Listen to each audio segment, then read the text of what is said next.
사울 왕은 다윗을 시기하여 그를 죽이고자 했습니다. 지난 시간에는 사울이 다윗을 죽이려고 하는 것을 그 아들 요나단이 중재해서 다윗을 죽이지 못하게 하는 것을 우리가 살펴보았습니다. 1차적으로 요나단 앞에서 사울은 하나님의 살아계심을 두고 맹세하는데 결코 그가 죽지 않을 것이라고 약속을 했습니다. 그러나 얼마 지나지 않아서 그의 맹세는 깨어집니다.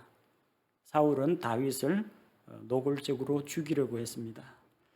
지난 시간에 이어서 사울은 여전히 다윗을 죽이려고 하는데 오늘은 또 사울의 그 계략을 사울의 딸 미갈이 방해합니다. 한 번은 아들이 막더니 이번엔 딸이 나서서 다윗의 생명을 살려줍니다. 사울은 사자들을 보내어서 다윗의 집 부근에 이제 매복해 있다가 날이 밝으면은 기습을 해서 다윗을 죽이려고 계획을 했습니다. 자, 이렇게 이제 부하들을 보내 가지고 다윗을 죽일 계략을 꾸몄는데 사울의 딸 미갈, 다윗의 아내 미갈이 이걸 먼저 알아차렸습니다. 미갈이 다윗에게 일러줍니다. 아버지가 당신을 죽이려고 한다. 참 이게 하기 힘든 말이죠.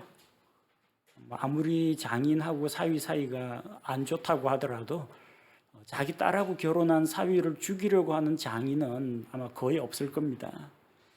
자, 그런데 아버지가 자기 남편을 적대시한다는 것을 미갈이 이제 알아차렸습니다. 그래서 미갈이 다윗에게 일러줍니다. 이 밤이 지나기 전에 당신이 도망을 가야지 내일이면은 당신은 아버지 손에 죽을 수가 있다는 걸 이야기해 줍니다. 자, 이 미갈 입장에서는 아버지도 소중한 사람인데 그보다 더 소중한 사람은 누구냐? 자기 남편이었다는 겁니다. 여러분 혹시 딸 시집 보냈는데 딸이 자기 편 안 들고 사위 편, 자기 남편 편을 들더라도 절대 이상하게 생각하거나 그거 가지고 화내시면 안 됩니다. 원래 사람이 자기 부모를 떠나 그 아내와 연합하여 둘이 한 몸을 이루는 독립된 가정이 되는 겁니다. 그러니까 혹시 아들이 나를 배신했다, 우리 딸이 나를 배신했다, 저 며느리 때문에, 저 사위 때문에 우리 가정의 화목이 깨어졌다 생각하시면 안 됩니다.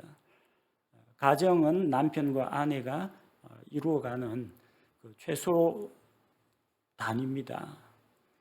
경제 공동체이고 신앙 공동체입니다. 또한 사회 공동체입니다. 최소한의 단위가 가정이에요. 그 가정에서 누가 주가 되느냐? 남편과 아내입니다. 그래서 그 둘 사이의 관계를 시댁 식구나 친정 식구가 갈라놓으려고 하면 안 됩니다. 미갈이 아버지 사울 편을 들지 않고 남편인 다윗의 편을 들었다는 거. 다윗이 잘했거나 잘못했거나 관계없어요. 아내는 어쨌든 남편을 섬기고 남편을 도와주는 역할을 잘 하면 됩니다. 자, 그래서 12절에 보니까 미갈이 다윗을 도망가게 만들죠. 미갈이 창을 통해 다윗을 밑으로 내리매 그가 가서 도망하여 피하니라. 이스라엘 집들에는 보통 단층짜리 집에는 창들이 별로 크지가 않습니다. 창을 크게 만들면 뜨거운 바람이 들어와요. 그리고 바깥에 있는 흙 먼지들이 들어오기 때문에 대부분 1층에는 창이 없거나 아니면 아주 조그마한 창을 냅니다. 겨우 사람 얼굴 내밀어 가지고 거리를 볼 수 있는 그런 정도의 창을 냅니다. 아마도 이걸로 봐서는 집 2층 정도의 집이 아닌가 생각됩니다. 2층 정도 되면은 서로 바람이 통하기 때문에 조금 아래층보다는 조금 큰 창을 달 수가 있어요. 그리고 빛이 들어와야 되니까 채광도 또 돼야 되고 하기 때문에 채광과 통풍이 돼야 하기 때문에 조금 큰 창을 둡니다. 자, 그래서 이 창문으로, 왜냐하면 바깥쪽에는 사울의 부하들이 매복을 하고 있어요. 그래서 매복한다는 게 기껏해야 다윗과 미갈이 사는 집, 그 출입구를 지키고 있겠죠. 아마도 출입구 쪽하고는 반대로 아마 담장하고 붙은 쪽, 그쪽에 창이었던 모양입니다. 자, 그래서 다윗을 도망가게 만듭니다. 남편을 창에서 이제 달아내린 겁니다. 창문으로 도망치는 그런 사례들은 우리가 성경에서 몇 차례 찾아볼 수가 있어요. 여리고 성에서 정탐꾼이 여리고에 들어갔다가 창녀 라합의 집에 머물렀는데 라합이 그들을 숨겼죠. 그리고 수색이 강화가 되니까 그 정탐꾼들이 라합과 언약을 맺고 자기들을 이제 보호해주고 탈출시켜 달라고 합니다. 마침 그 집이 성벽 위에 있었기 때문에 창에서 줄로 그들을 달아내렸습니다. 사도 바울도 주님을 만나서 변화된 다음에 다마스쿠스에서 예수 그리스도가 구원자 주님이시라는 것을 선포했습니다. 사울이 분명히 그리스도인들을 잡으러 온 줄 알았는데 하루아침에 이 사람이 바뀌어가지고 자기가 대적하던 그 복음을 전하게 되니까 유대인들이 핍박을 하고 잡으려고 합니다. 사람들이 다마스쿠스 성벽에서 사울을 달아내려가지고 도망가게 만듭니다. 다윗도 이렇게 해서 무사히 자기 생명을 건지게 됩니다. 자, 그런데 이제 한 가지 이제 문제가 있어요. 다윗이 집에 있다는 것을 주변 사람들이 믿고 있어야 됩니다. 다윗이 이미 도망갔다 그러면 집 지킬 필요 없어요. 다윗을 추격하는 일에 온 관심이 집중됩니다. 그래서 미갈은 다윗이 집에서 나갔다는 사실을 알려주질 않습니다. 그래서 다윗이 집에 있는 것처럼 침대에 누워서 자는 것처럼 이제 꾸미게 됩니다. 13절에 보니까 미갈이 형상 하나를 취하여, 이 형상이라고 했는데 이 형상이라는 그 이미지, 우상을 이야기합니다. 주물로 부어서 모양을 떴거나 아니면 깎아서 새겼거나 그런 어떤 우상의 형상입니다. 자, 그래서 형상 하나를 취하여 침대에다가 눕히고 그의 베개 대신에 염소털로 만든 베개를 놓고 옷으로 그것을 덮었습니다. 마치 다윗이 푹 뒤집어 쓰고 누워서 자는 것처럼 꾸민 겁니다. 자, 여기서 우리가 조금 이상하다 생각되는 부분이 있죠. 우상, 형상이 도대체 어디서 났을까? 다윗의 집에 왜 이렇게 있느냐? 엄밀히 말하면 여긴 다윗의 집이 아닙니다. 다윗의 집은 베들레헴에 있습니다. 보통 원래대로 정상적인 결혼이라면 다윗이 미갈 데리고 베들레헴에 있는 자기 아버지 집에 가서 신혼부부 방을 하나 만들어야 됩니다. 근데 그렇게 할 수 없는 게 상대는 왕의 딸 공주입니다. 그리고 자기는 베들레헴에 있으면 안 되고 왕궁에 있으면서 왕 주변에서 섬기는 일을 해야 합니다. 그래서 지금 사울이 마련해 준 집, 거기에서 함께 미갈과 같이 살고 있는 겁니다. 우상은 그러면 누구 것이냐? 다윗의 것은 아니라고 봐야겠죠. 다윗은 전쟁에서 이기고 돌아왔을 때 사울이 다시는 그를 베들레헴으로 돌려보내지 않겠다고 했습니다. 골리앗 죽이러 가는데 우상을 메고 왔을 리는 없고요. 또 다윗이 우상을 가까이 했을 리도 없습니다. 아마도 베냐민 지파 사람들이 섬기던 어떤 그런 우상이 사울의 집안에 있었던 모양입니다. 미갈이 그것을 가져온 걸로 봐서 아마 집안에 그런 어떤 우상이 있었던 모양입니다. 그래서 미갈에 대해서도 우리가 조금 한번 좀 생각을 해볼 필요가 있습니다. 다윗이 우상이 있는 걸 알았더라면 벌써 쪼개거나 갖다 버리거나 했겠죠. 아마 어딘가에, 집안 어딘가에, 다윗이 모르는 곳에, 미갈은 아는 곳에 우상이 있었던 것으로 생각할 수가 있습니다. 자, 미갈은 어쨌든 우상과 연관된 그런 여자였고, 또 그럼에도 불구하고 어쨌든 남편을 살리려고 하는 그런 내조 하나는 우리가 인정을 해줄 필요가 있습니다. 하나님 앞에서 그녀의 신앙에 대해서는 우리가 한번 다시 생각해 봐야 되겠지만, 그럼에도 불구하고 자기 남편 다윗을 살리겠다, 그 마음에는 변함이 없었습니다. 자, 그래서 14절에 보니까 사울이 사자들을 보내어서 다윗을 잡아오라고 하는데 미갈이 말하기를 그가 병들어서 누워 있다고 합니다. 이렇게 다윗을 변호하고 있는 동안 다윗은 벌써 멀리 달아나고 있습니다. 최대한 미갈이 시간을 끌어줘야 됩니다. 자, 병들었다 하니까 사울이 또다시 사자들을 보냅니다. 병들고 자시고 간에 어쨌든 침대에 누워 있거든 침대채 끌고 오라고 했습니다. 그리고 다윗을 확인하고 침대채 데리고 오면은 내가 단번에 그를 죽이겠다고 한 겁니다. 처음에 자기 아들 요나단에게 이야기하기를 주께서 살아계심을 두고 맹세하노니 그가 결코 죽지 않을 것이라고 했습니다. 그러나 오늘 말씀을 보니까 내가 그를 죽이리라. 그 맹세, 그의 결심이 완전히 달라졌다는 것을 알 수가 있죠. 그래서 하나님의 이름을 걸고 이런 헛된 맹세를 하는 것은 하나님을 우습게 여기는 일이 된다는 겁니다. 자, 그래서 사자들이 들어가서 침대를 확인해 보니까 다윗은 간 곳이 없고 침상에는 그 우상 하나가 누워 있습니다. 그리고 다윗이 쓰던 베개 대신에 염소털 베개가 있고 거기 옷으로 또 덮여 있어요. 다윗이 달아났다는 사실을 이제 사울에게 보고했겠죠. 사울이 미갈에게 이야기합니다. 17절 말씀에 내가 어찌하여 나를 속이고 내 원수를 보내어 그가 피하게 하였느냐.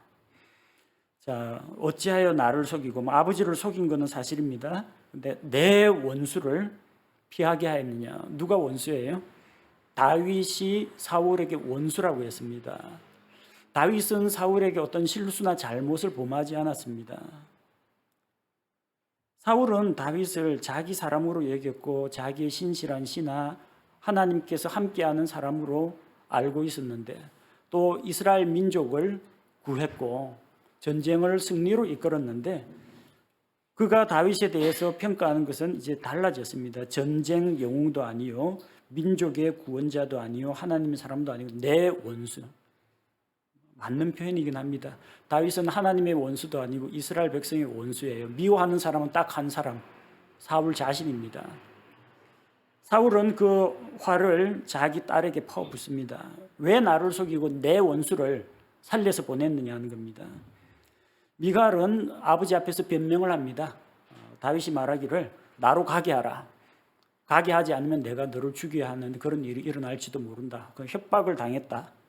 그래서 어쩔 수 없이 그를 놓아주었다고 이야기합니다. 자, 원래는 미갈이 주도해서 다윗을 도피시켰는데 미갈이 다윗으로부터 생명의 위협을 당했다고 하니까 사울도 더 이상 자기 딸에게 책임을 추궁하지를 못합니다. 자, 다윗은 어디로 도망갔습니까? 이스라엘 땅 안에 사울의 통치권이 미치는 그 범위 안에는 어디를 가더라도 위험합니다. 근데 안심하고 갈 수 있는 곳이 있어요.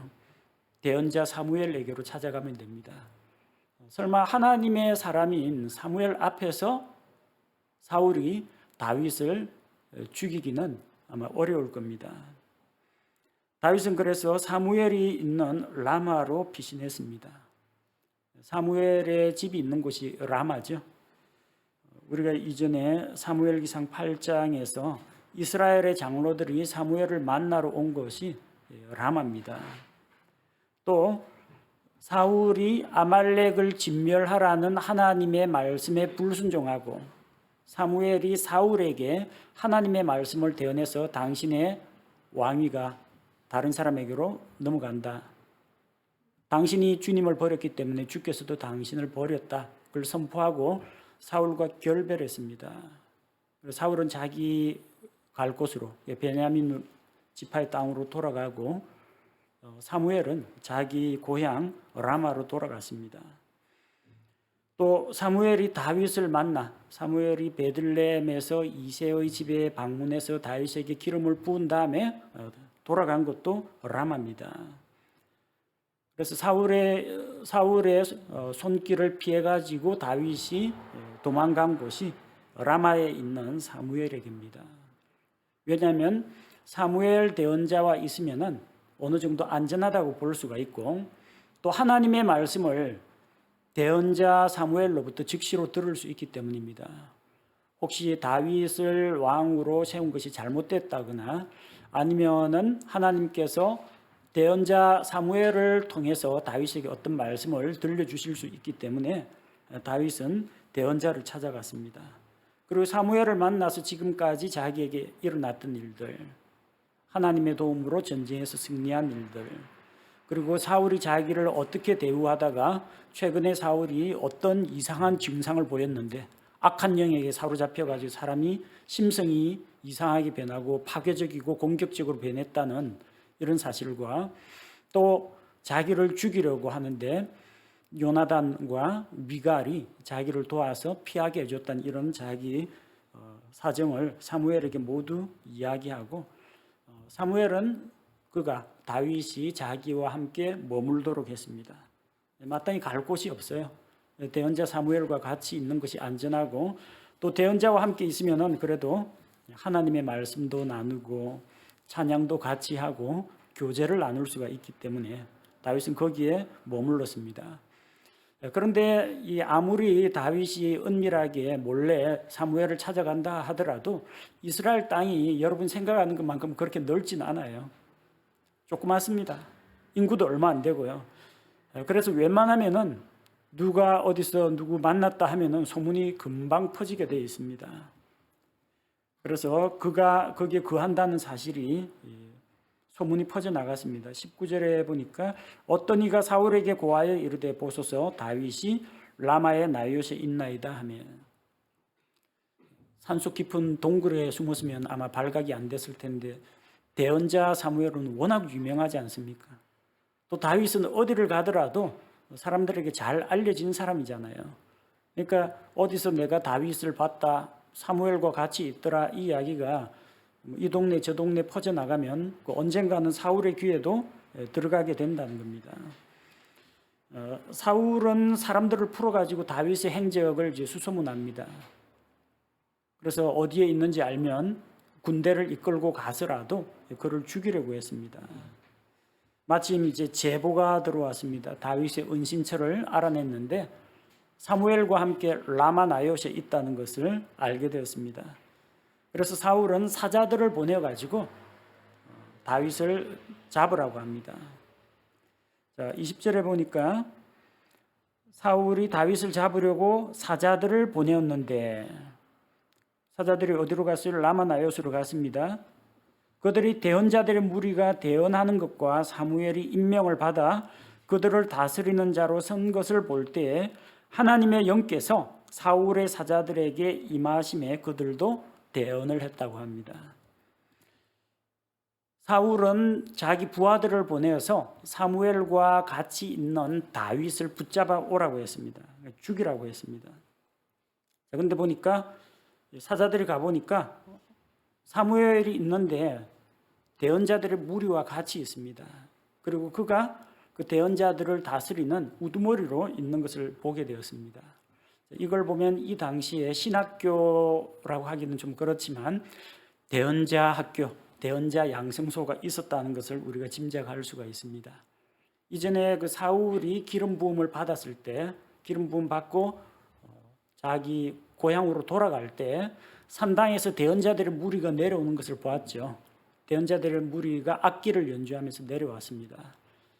그래서 대언자들이 뭐 따로따로 행동을 한 게 아니라 단체로 모여가지고 악기도 연주하고 말씀도 묵상하고 또 기도도 하고 경건 생활도 하고 또 성경도 배우고 연구하는 그런 모임이 있었다는 것을 알 수가 있습니다.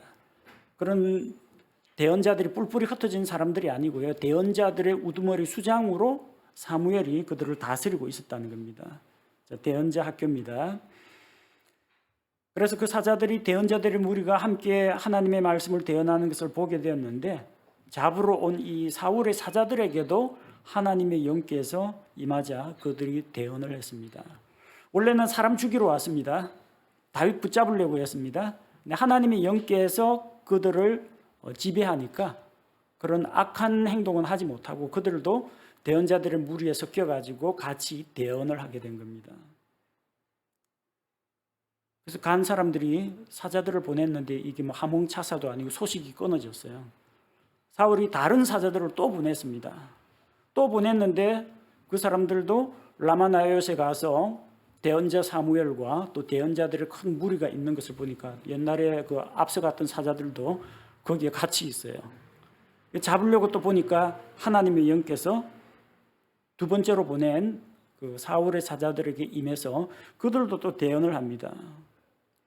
하나님의 말씀을 대언하면서 칼 들고 다윗을 죽이고 뭐 그런 건 못하겠죠. 하나님의 영에게 지배를 받고 있는 상황에서 사울이 세 번째로 사자들을 또 보냈습니다.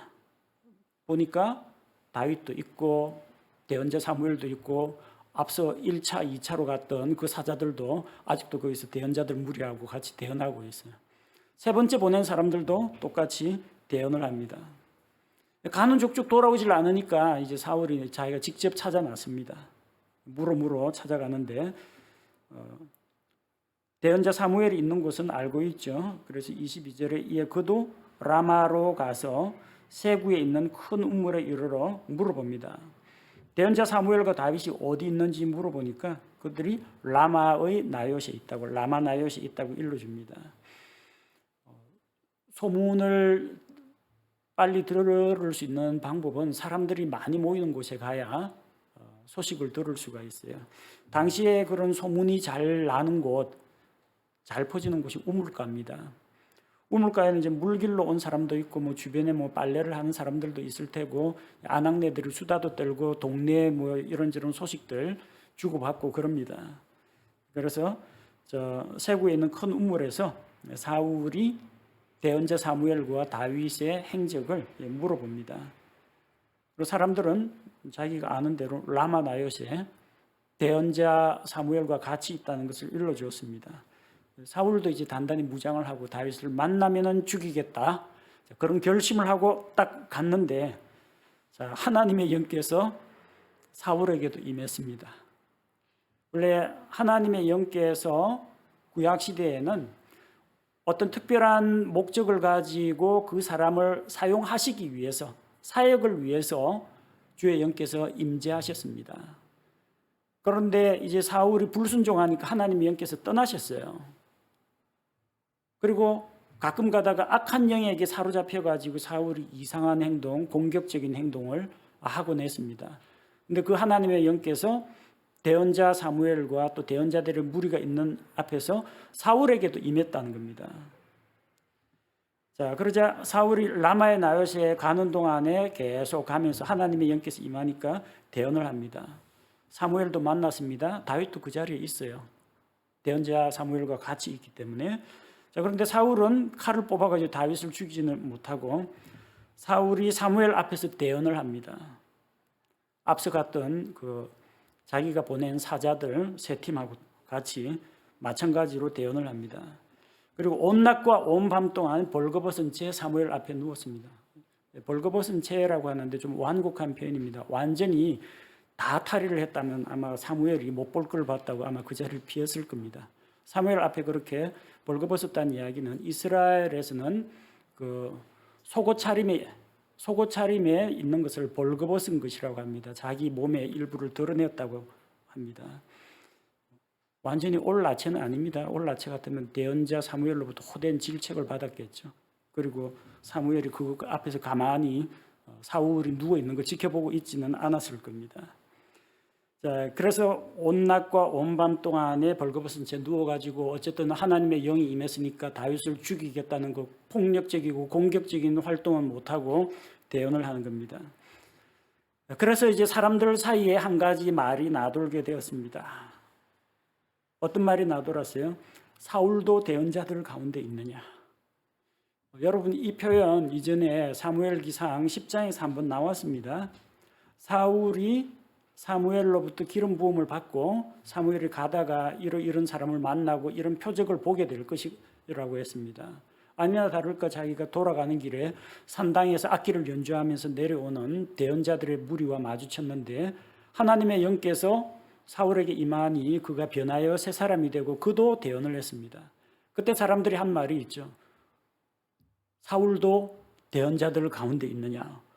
이게 기스의 아들이 레위 사람도 아니고 뭔가 하나님의 대언 사역을 하던 그런 사람이 아닌데 기스의 아들에게 임한 이 일이 도대체 무엇이냐? 사울도 대언자들 가운데 있느냐? 그리고 그들 중에 어떤 사람은 말하기를 그들의 아버지가 누구냐 그랬죠. 왜냐하면 어떻게 기스의 아들이 대언을 하느냐 하니까 저 다른 대언자들 봐라. 그들의 아버지가 누구냐? 그 아버지 덕분에 대언하는 거냐? 아니다. 하나님의 영께서 임하시니까 대언을 하는 거 아니냐. 기스의 아들이 됐건 아무개의 아들이 됐건 그건 누구 아들이냐는 상관없고 하나님의 영께서 임하시면 대언을 할 수 있다. 그게 사람들의 중론이었습니다. 사람들은 참 신기하고 대견하게 생각했어요. 어떻게 사울과 같은 사람도 주의 영께서 임하시니까 대언을 하고 변하여 새 사람이 되는구나. 긍정적인 겁니다. 대언자는 비록 아니긴 합니다만 사울도 대언자들 가운데 있느냐. 사울도 대언을 하지 않느냐. 주의 영께서 임하시면. 긍정적으로 이야기했어요. 그런데 오늘 사무엘기상 19장에서 이야기하는 것은 다릅니다. 그가 또한 자기 옷을 벗고 사무엘 앞에서 같은 방식으로 대언을 하며 그날 온 낮과 온 밤에 벌거벗은 채 누웠더라. 그러므로 그들이 말하기를 사울도 대언자들 가운데 있느냐 하니라. 이 그러므로라는 게 뭐예요? 안 좋은 의미로 이야기하는 겁니다.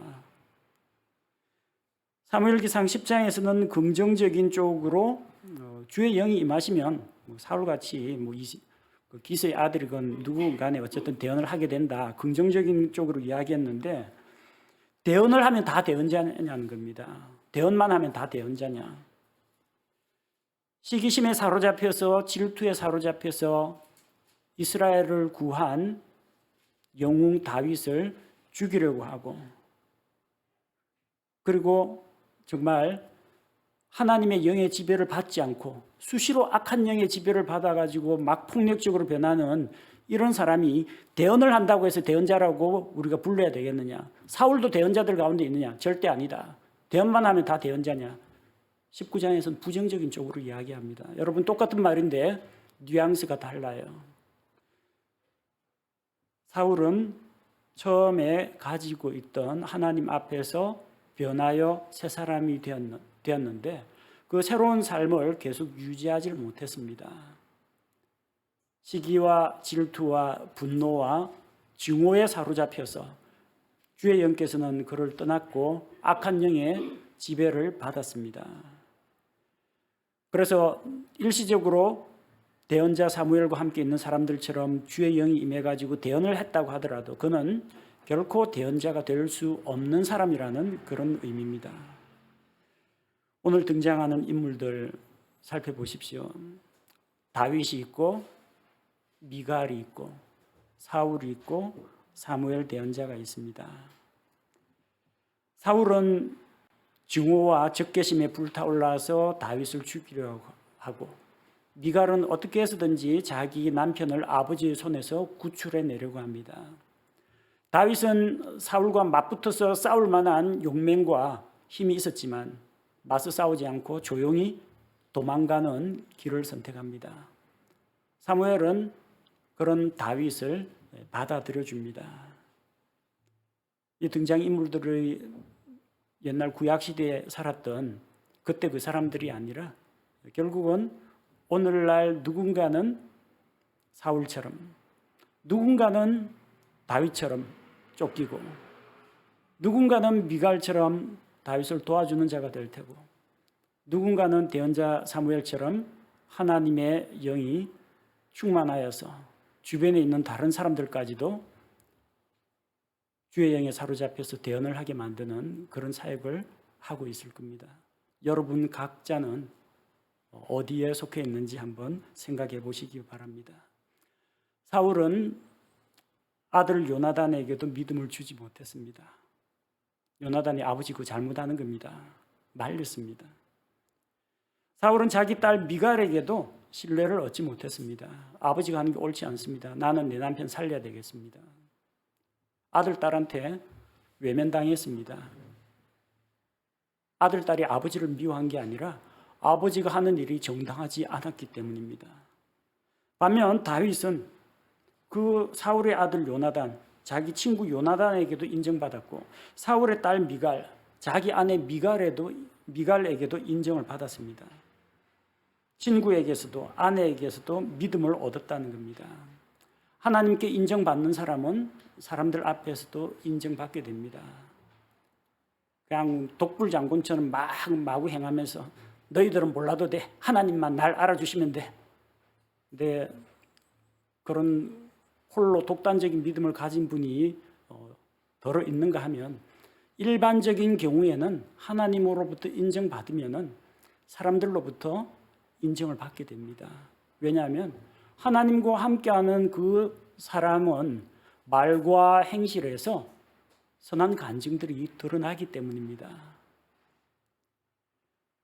요나단과 미갈이 다윗과 만난 게 오래됐겠습니까? 사울과 함께 살았던 게 오래됐겠습니까? 당연히 자기 아버지하고 더 많은 시간을 보내고 한 가족으로서 더 가깝게 지냈겠죠. 근데 불과 만난 지 얼마 되지도 않은 자기 친구, 자기 남편 다윗에게 이 요나단과 미갈의 마음이 쏠렸다는 것은 무엇을 말합니까? 주께서 다윗과 함께 계신다는 것을 그들이 알아차렸기 때문이라는 겁니다. 대언을 하는 사람 많습니다. 대언자 사무엘이 대언을 했고요. 또 사무엘이 이거 다스리고 있는 그 대언자들의 무리가 대언을 했습니다. 사울이 심부름 보낸 사자들도 세 팀이나 전부 다 대언을 했습니다. 심지어는 다윗 죽이겠다 도끼를 품고 찾아온 사울까지 대언을 했습니다. 하나님의 영에 사로잡혀 대언을 했으니까 무슨 말을 했겠습니까? 다윗을 저주하고 욕하고 뭐 그런 말 했겠습니까? 좋은 말 했겠죠. 하나님의 영이 임했으니까 하나님 주시는 대언을 했을 겁니다. 하나님의 말씀, 대언의 말씀은 언제나 옳습니다. 성경 말씀은 옳죠. 근데 문제는 그 성경 말씀을 하는 그 사람의 삶도 옳은가? 사울이 사무엘 앞에서 대언을 하면서 뭐 헛소리 짓거리지는 않았을 겁니다. 다 좋은 말로 대언을 했을 겁니다. 그러나 사울의 삶은 다윗을 미워하고 증오하고 살인하고자 하는 그런 마음을 가졌다는 겁니다. 이런 사람을 가리켜서 우리가 대언했으니까 대언자다 할 수가 있느냐? 그럴 수 없다는 겁니다. 사울도 대언자에 속하느냐? 처음에 사울이 기름 부음을 받고 대언을 할 때는 사람들은 사울 같은 사람에게도 하나님의 영이 임하고 주의 은혜가 임하면은 얼마든지 대언을 할 수 있겠구나. 아버지가 누구냐는 상관없다. 주의 영이 임하면 우리 같은 사람도 대언을 할 수 있겠구나. 긍정적으로 생각했습니다. 근데 이번에 사울의 그 삶의 행실과 그의 삶의 간증을 보고는 저런 사람이 하나님의 영에 일시적으로 사로잡혀서 대언을 한다고 해서 과연 대언자라고 볼 수 있겠느냐. 저 대언하는 시간 끝나면 다윗 어디 가서 하면서 죽이려고 찾아뵈를 텐데 과연 이런 사람을 대언자라고 할 수 있겠느냐 하는 겁니다. 중요한 것은 우리 입에서 나가는 말씀보다는 더 중요한 것은 우리의 삶의 간증이라는 겁니다. 사람들에게 복음을 전해주면은 잘 안 믿습니다. 사람들은 우리가 전하는 말보다는 우리의 삶을 보기를 원합니다. 살아있는 삶의 간증이 사람들을 변화시킵니다. 우리 자신에게 질문해 봐야 합니다. 너도 그리스도인에 속하느냐? 나도 성도에 속하느냐? 단순히 당신도 기독교인인가? 당신의 종교가 기독교인가? 그거에 대답하는 것은 별로 어렵지 않습니다. 나는 하나님의 사람인가? 나는 하나님의 자녀인가? 나는 세상과 구별된 그리스도인인가? 나는 예수 그리스도의 신부 거룩한 성도인가? 사람들이 사울에게 던졌던 그 질문, 사울도 대언자에 속하느냐? 이 말을 우리는 우리 각자에게 한번 적용해 볼 필요가 있다고 생각합니다. 함께 기도하겠습니다. 하나님 아버지, 사울은 다윗을 죽이려고 하고 다윗은 생명의 위협을 느끼고 쫓겨다녔습니다. 요나단이 그를 살려주었고 미갈이 그를 살려주었고 다윗은 사무엘 대언자에게 몸을 의탁했습니다. 그럼에도 불구하고 다윗을 죽이고자 하는 사울의 마음은 변함없었고 계속 사람을 보내어서 다윗을 잡아오라, 다윗을 잡아오라, 내가 죽이겠다, 이런 말을 하면서 분노와 적개심을 드러냈습니다. 하나님 아버지의 낮고 겸손하여 기름 부음 받은 이스라엘의 대장 왕인 사울이 이렇게 변질된 것을 볼 때 우리 자신도 우리 연약한 사람인지라 이렇게 되지 않을까 두려운 마음을 갖고 있습니다. 우리는 성경을 읽고 복음을 이야기하지만 과연 사람들로부터 저 사람도 그리스도인에 속하느냐, 사울도 대언자들 가운데 있느냐, 이런 비난과 질책을 받게 되지는 않을지 심히 두렵습니다. 하나님 아버지, 우리의 입술로 증거하는 말과 함께 우리의 삶으로 증거하는 삶의 증거가 사람들에게 전달되고 과연 이 사람도 하나님의 자녀구나, 과연 이 사람도 그리스도인이구나, 이런 평가를 받을 수 있게 하옵소서. 안디옥 교회 성도들이 주변 사람들로부터 그리스도인이라는 칭호를 얻은 것처럼 세상 사람들 앞에서 우리가 그리스도인이요, 하나님의 자녀요, 거룩한 성도임을 드러내게 하옵소서. 우리의 삶을 다스리고 변화시켜 주시고 날마다 성령으로 충만한 삶을 살아가게 하옵소서. 예수님의 이름으로 기도합니다. 아멘.